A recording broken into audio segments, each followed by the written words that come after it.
Hello all, welcome to BCCA. I'm Manideep, CA and CMA. So I'm going to be very brief regarding the CMA final IDT preparation just the day before the exam. Okay, అంటే రేపు exam కాబట్టి మీ preparation strategy ఎలా ఉంటే better, weightage basis మీద ఎలా prepare అవుతూ వెళ్తే better. మా కస్టమ్స్ అనేది మన టార్గెట్ స్కోరింగ్ ఏరియా అమ్మ.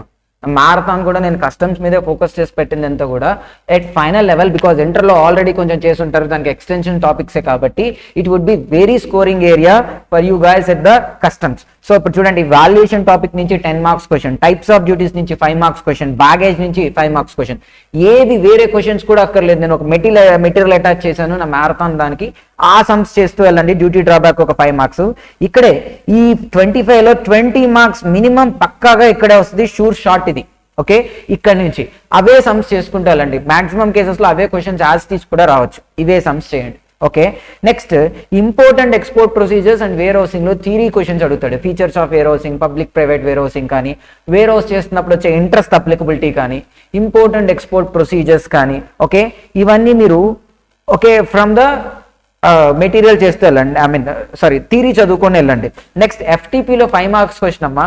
I would say like if already learn somewhere like FTP కొంచెమన్నా నేర్చుకొని ఉంటే అప్పుడు ఈపీసీజీ స్టేటస్ హోల్డర్ ఈ రెండు ఫోకస్ చేయండి. ఎఫ్టీపీలో ఈపీసీజీ స్కీమ్ ఒకటి, స్టేటస్ హోల్డర్ స్కీమ్ ఒకటి అని వీటి మీద సమ్స్ అడిగే ఛాన్స్ ఉంది. స్టేటస్ హోల్డర్ ఇంకొంచెం ఇంపార్టెంట్, ఒక 2-3 సమ్స్ ఉంటాయి స్టేటస్ హోల్డర్ మీద టాపిక్ వెళ్తే, ఆ సమ్స్ కొంచెం ఫోకస్ చేసి అడిగే సమ్స్ ఉంది, ఛాన్స్ ఉంది 5 మార్క్స్. ఓకే, ఇది ఒక్కొక్కసారి డ్యూటీ డ్రాబ్యాక్ క్వశ్చన్ అడిగేస్తే అది కూడా ఎఫ్టీపీలోనే కౌంట్ అవుతుంది, సో అది అడగకపోవచ్చు. So please be careful. ఇంకా మిగతా అదర్స్ అంతా కలిపి 5 మార్క్స్ అమ్మా. సో ఫోకస్ చేసుకోండి. ముందు ప్రాబ్లమాటిక్ కస్టమ్స్ లో ప్రాబ్లం కనిపించిందంటే దాన్ని ఇంకా అంతే పసాక్ అయిపోవాలి అంతే, ఓకేనా? సో ఆ లెవెల్లో కస్టమ్స్ ప్రాబ్లమ్స్ మాత్రం మళ్ళీ ఒకసారి చేసుకుంటూ ఫాస్ట్గా చేసుకుంటూ వెళ్ళండి. కాన్సెప్ట్ డౌట్ వస్తే మారథాన్లో ఎక్కడ ఏ టాపిక్ దగ్గర ఉన్నారో టైం స్టాంప్స్ పెట్టున్నా అక్కడికి వెళ్ళి చూస్తూ ఫాలో అవుతూ వెళ్ళండి. కమింగ్ టు జిఎస్టీ అమ్మ, composition scheme some very important అమ్మా. ఇంటర్లోను ఫైనల్లోను కూడా కాంపోజిషన్ స్కీమ్ మీద క్వశ్చన్ అడుగుతూనే ఉంటాడు, సో అది ఈజీ టాపిక్ కాంపోజిషన్ స్కీమ్ అనేది. సో ఫోకస్ చేయండి. నెక్స్ట్ ప్రాబ్లమ్స్ కూడా చేయండి. నెక్స్ట్ స్కానర్ ఉంటే ఆ స్కానర్లో సమ్స్. ఆర్సీఎం కూడా అమ్మ, లిస్ట్ ఆఫ్ ఆర్సీఎం ట్రాన్సాక్షన్స్ ఏంటి, వాటి అప్లికబిలిటీ ఏంటి, కొంచెం డీటెయిల్డ్గా ఆర్సీఎం పాయింట్స్ మీద క్వశ్చన్ ఫ్రీక్వెంట్గా అడుగుతాడు. Now comes our important chapter అమ్మ, ITC and payment of taxes together. ఇప్పుడు ఐటీసీలో కొంతమంది లైక్ ఈ రివర్సల్స్ చేస్తున్నప్పుడు కొంచెం ఇబ్బంది పడుతూ ఉంటారు. ఓకే, సో మీరు అసలు ఫస్ట్ బేసిక్ క్వశ్చన్ చేయడం క్లారిటీగా ఉందా లేదా అది పర్ఫెక్ట్గా చేయండి. అంటే బేసిక్ క్వశ్చన్ అంటే ఎప్పుడు ఐటీసీ ఎలిజిబుల్ అవుతుంది, సెక్షన్ 16లో చెప్తుంది. ఆ ఎలిజిబిలిటీ ఇవన్నీ ప్రాపర్గా నేర్చుకోండి. 17 సబ్సెక్షన్ 5లో బ్లాక్డ్ క్రెడిట్స్ అని ఉంటాయి. ఆ బ్లాక్డ్ క్రెడిట్స్ ఏంటి, ఇవి పర్ఫెక్ట్గా నేర్చుకొని ఆ ఐటీసీ ఎప్పుడు అవైల్ చేసుకుంటాం, దాన్ని ఎలా ట్యాక్సెస్ పేమెంట్కి అడ్జస్ట్ చేస్తాం, పేమెంట్ ఆఫ్ ట్యాక్సెస్తో లింక్ అయి ఉంటుంది. ఇవే దీని మీదే 10 మార్క్స్ మినిమం అమ్మ. మీకు ఓకే 17, 18 ఇంకా అక్కడ రివర్సల్స్ రాకపోయినా వాటి మీదే మినిమం 10 మార్క్స్ ఉంటుంది, అవి ఫోకస్ చేసి చదవండి, ఓకేనా? నెక్స్ట్ అమ్మ, బేసిక్గా ఇవే రూల్స్లో వచ్చి అది కూడా మేజర్గా అడిగే క్వశ్చన్ అమ్మ, T1, T2తో when a input is commonly used for exempted taxable and non taxable అయితే ఎలా రివర్సల్ చేయాలి, T1, T2 నెక్స్ట్ D1, D2ని రివర్సల్ చేసి యాడ్ చేయాలి లైబిలిటీకి, దాని మీద క్వశ్చన్, ఓకేనా? అదొకటి. మిగతా ఇప్పుడు క్యాపిటల్ గూడ్ మీద క్వశ్చన్ కూడా అంత అడ్వాన్స్డ్గా నేను ఎక్స్పెక్ట్ చేయట్లేదు అడుగుతాడని. క్యాపిటల్ గూడ్ రివర్సల్ ఎలా చేయాలి అనేది అది ఓకే పక్కన పెట్టండి. సో అంటే ఇన్పుట్స్ కామన్ పర్పస్ యూజ్ చేస్తే ఎలా రివర్సల్ చేయాలి, T1, T2 వచ్చేసాం ఒకటి. Next banks, financial institutions and ఎన్బిఎఫ్సిస్కి ఒక ఆప్షన్ ఉంటుంది, లైక్ వాళ్ళు instead of reversing this 50% ITC claim చేసుకోవచ్చు, ఆ టాపిక్ ఒకటి.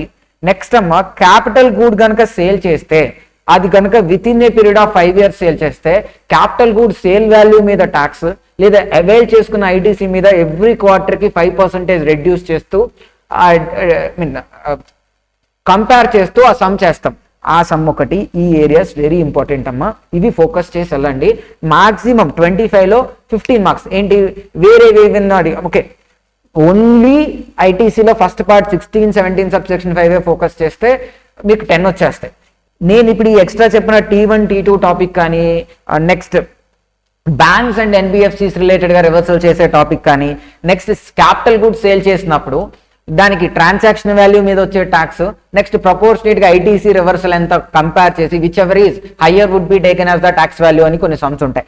వీటిలో నుంచి ఇంకొక మినిమం ఒక 10 మార్క్స్ కవర్ అయ్యాను. సో ఇది వరకు చేసిన 20 మార్క్స్ తెచ్చేసుకోవచ్చు. Okay, next value of supply అమ్మ, వెరీ ఈజీ చాప్టర్. మన స్కోరింగ్ వాల్యూ ఆఫ్ సప్లై అస్సలు ఛాన్సే లేదు వదలడానికి. ఇవి 10 మార్క్స్. సో ఇప్పుడు చూస్తే మీరు composition scheme and RCM worst case వేసుకున్న అక్కడ 5 మార్క్స్, ఐటీసీ నుంచి వర్స్ట్ కేసులో మనం 20 మార్క్స్ స్కోర్ చేసి 30, వాల్యూ ఆఫ్ సప్లై 40. ఈ 40లోనే మీరు 30 స్కోర్ చేసేలాగా ప్రిపేర్ అవ్వండి. నెక్స్ట్ కస్టమ్స్ మనకి అలాగా ఉంది. ఓకే, నెక్స్ట్ అమ్మ time of supply. Again time of supply కూడా easy area. Okay, goods services 3 సెక్షన్లో 3 సింపుల్ ఏరియాస్. నన్ను అడిగితే హాఫ్ అన్ అవర్లో మీరు రివైజ్ చేసుకోగలిగేవే. అండ్ ఇంటర్ నుంచి చేస్తున్న చాప్టర్ అది, కొత్తగా ఏమీ యాడిషన్ లేదు అందులో. సో ఈజీగా చేయొచ్చు. ప్లేస్ ఆఫ్ సప్లై ఎగ్జామ్షన్స్ అమ్మా, once again I'm saying please go on with the, మీ పక్కన ఎవరైనా ఫ్రెండ్ ఉంటే రివైజ్ చేస్తూ వెళ్ళండి. లేదు నేను ఒక్కడనే ఉన్నాను సార్ అంటే ఏం చేయాలి అంటే ఒకసారి చదివేసి దాన్ని ఒకసారి రీకాల్ చేసుకోండి అమ్మా. జస్ట్ అలా ప్లెయిన్ టెక్స్ట్ రీడింగ్ కాకుండా ఒకసారి ఓకే 12 ఓకే పైకి చెప్పుకుంటూ వెళ్ళండి. So that you will retain it. Okay, ఎగ్జామ్లో లేకపోతే నేను ఫీల్ అయింది ఎగ్జామ్లో జనరల్గా స్టూడెంట్స్ ఫేస్ చేసేది కూడా అదే. మనం ముందు చదివి వెళ్ళినా ఎగ్జామ్ టైంలో గుర్తురావు, కండిషన్స్ ఎక్కువ ఉంటాయి. కాబట్టి ఒకసారి మీ ఫ్రెండ్ మీరు కూర్చొని చెప్పుకుంటూ వెళ్ళండి, లేదా మీకు మీరే ఒకసారి చెప్పుకుంటూ వెళ్ళండి. ఒక్క 10 మినిట్స్ 15 మినిట్స్ ఎక్కువ పడుతుంది ప్లేస్ ఆఫ్ సప్లైకి, ఎగ్జామ్షన్స్కి, ప్రిపరేషన్కి. బట్ ఇక్కడ కూడా వెరీ యూస్ఫుల్ అవుతుంది ఇలా కనుక మన ప్రిపరేషన్ ఉంటే. నెక్స్ట్ రిటర్న్స్లో అమ్మ, జనరల్గా రిటర్న్ నెంబర్స్, వాటి డ్యూ డేట్స్, క్యూఆర్ఎంపీ స్కీమ్లో సమ్మరీ, ఇది వరకు ప్రిపేర్ అయితే మాక్సిమం ఆ చాప్టర్ కవర్ అవుతుంది. ఇన్వాయిస్లో నాకు తెలిసినంత వరకు the focus would be on ఈ ఇన్వాయిస్ అప్లికబిలిటీ ఏంటి, కరెంట్లీ 20 crores. సో ఈ ఇన్వాయిసింగ్ అప్లికబిలిటీ ఏంటి, ఇనెలిజిబిలిటీ ఏంటి, ఎవరికి అప్లికబుల్ కాదు, అడ్వాంటేజెస్ ఆఫ్ ఈ ఇన్వాయిసింగ్ ఏంటి, క్యూఆర్ఎంపీ స్కీమ్కి ineligible persons or else when QRMP scheme is not applicable, not QRMP, QR code is not applicable, ఆ పార్ట్ ఒకటి. నెక్స్ట్ ఎపీల్స్ చాప్టర్కి వచ్చినప్పుడు ప్రీ డిపాజిట్ ఎంత చేయాలి ఒక ఎపీల్ చేస్తున్నప్పుడు, నెక్స్ట్ అప్లైట్ అథారిటీకి చేస్తున్నప్పుడు ప్రీ డిపాజిట్ ఎంత, ట్రైబ్యునల్కి చేస్తున్నప్పుడు ప్రీ డిపాజిట్ ఎంత అని ఫోకస్డ్గా రిపిటేటివ్గా క్వశ్చన్స్ వస్తున్నాయి, అదొకటి. నెక్స్ట్ టీడీఎస్ టీసీఎస్కి వచ్చినప్పుడు అసలు టీడీఎస్ అప్లికబిలిటీ ఏంటి, రేట్ ఏంటి, వెరీ చిన్న మన మెటీరియల్లోనే 4 pages ఉంటాయి. ఓకే, చిన్నవి టాపిక్స్ ఇవి, టీడీఎస్ టీసీఎస్, ఇది కూడా ఫోకస్ చేయండి. ఇక్కడ చూడండి మీరు ఇవన్నీ ఫోకస్ చేస్తే ఇక్కడే మనకి జిఎస్టీలోనే వీటిలోనే ఇక్కడ 70 మార్క్స్ మినిమం వీటిలో నుంచే కవర్ అవుతాయి. ప్లస్ ఇక్కడ already customs out of 30 cover చేస్తున్నాం. 100 మార్క్స్కి మీకు ఎగ్జామ్షన్ తెచ్చుకోవడం అనేది డామ్ ఈజీ అవుతుంది. సో ఫోకస్డ్గా ప్రిపేర్ అవ్వండి. అండ్ ఎగ్జామ్ హాల్లో మాత్రం ఏ పాయింట్లో కూడా కాన్ఫిడెన్స్ అస్సలు లూజ్ అవ్వద్దు. There may be a bouncer at some times, ఒక క్వశ్చన్ ఏదో మనకు అర్థం కాకపోవచ్చు, అరే ఏంటని చెప్పి. సో పానిక్ అవ్వద్దు, టేక్ యువర్ టైం, బ్రీత్ తీసుకోండి, ఒక్కొక్క సమ్ సాల్వ్ చేసుకుంటూ వెళ్ళండి. You will get the momentum. ఆటోమేటిక్గా సమ్ బై సమ్ చేసుకుంటూ వెళ్ళిపోతారు. Never lose confidence, you are going to crack the setup. Okay, believe me, all the very best.